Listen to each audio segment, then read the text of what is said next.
Mr. President, I rise to talk about something that's really important to small businesses in Missouri. You know, ironically, tonight there's going to be a debate at the Ronald Reagan Library. And I hear an awful lot of talk from my friends on the other side of the aisle about small businesses. But here we are today confronting the failure and the job losses associated with us not embracing the Export-Import Bank. President Eisenhower, President Ford, President Reagan, President George Bush, both President George Bushes. This was not controversial, and it's really easy to understand why the Export-Import Bank has never been controversial. This is a credit agency.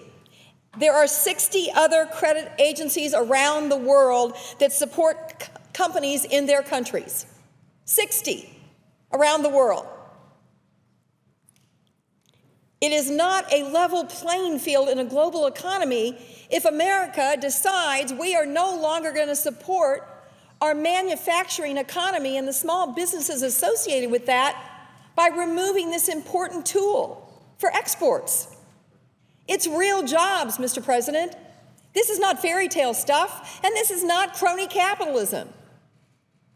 This is an analysis of risk done by a credit agency, and that credit agency, when it analyzes the risk, we can keep track of it.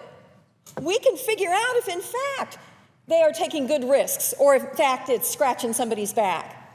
By virtue of the fact that $7 billion has been put in our treasury after the bank has covered its expenses. All time for morning business has expired. I'd ask consent to speak as if in morning business for up to just a couple more minutes. Without objection.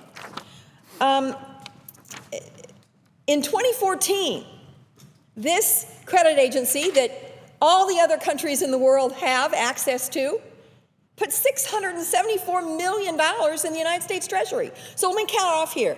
It creates jobs. It supports manufacturing. It adds money into our Treasury. What is the problem?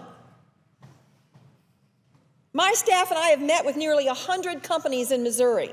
90% of EXIM's work directly supports small businesses. Let me say that again. 90% supports small businesses. Let me just give you a couple of examples, Mr. President. There's a small company in Joplin, Missouri. These kids started it in their garage. They build skateboard parks. They now have a manufacturing facility, and they are manufacturing skateboard parks for around the world. They can't go to their local community bank to help their customer in Indonesia. They need what other countries have, a credit agency that analyzes risk on a global basis. I toured a small Kansas City company now run by the third generation of the same family. They rely on EXIM Bank to help them manage their risk of extending credit in foreign markets. 60% of their sales are exports. We want to shutter this company? Is that what we want to do? We want them to have to cut their employee base by 60% because they can no longer export? There's a St. Louis company that makes cutting-edge play equipment for children and uses the insurance from EXIM Bank to work with customers in South America, Australia, and beyond. Another small St. Louis manufacturer that was founded as a family-owned company in 1951. They sell electrical components to Saudi Arabia, Brazil, and Thailand. They depend on EXIM Bank. What is going on in this place? How has this become controversial? This was never controversial. And there's one representative that's in a key position in the House of Representatives that's shutting this whole thing down. The American people ought to be outraged. We can vote on Iran as many times as you guys want us to, if it makes everybody feel better. I got no problem with that. It was a tough decision for me. I've made up my mind. But to be wasting time on political posturing when these jobs, and I've got real examples of contracts that aren't going through now because EXIM's not there.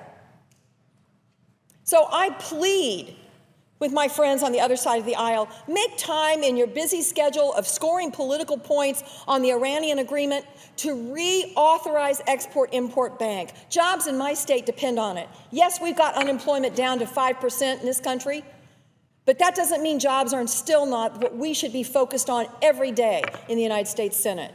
So with that, Mr. President, I yield the floor and ask for the help of all my Republican colleagues to help us get XM Bank across the finish line so small businesses in this country do not suffer at the hands of global competition that figures out that this ought to be easy.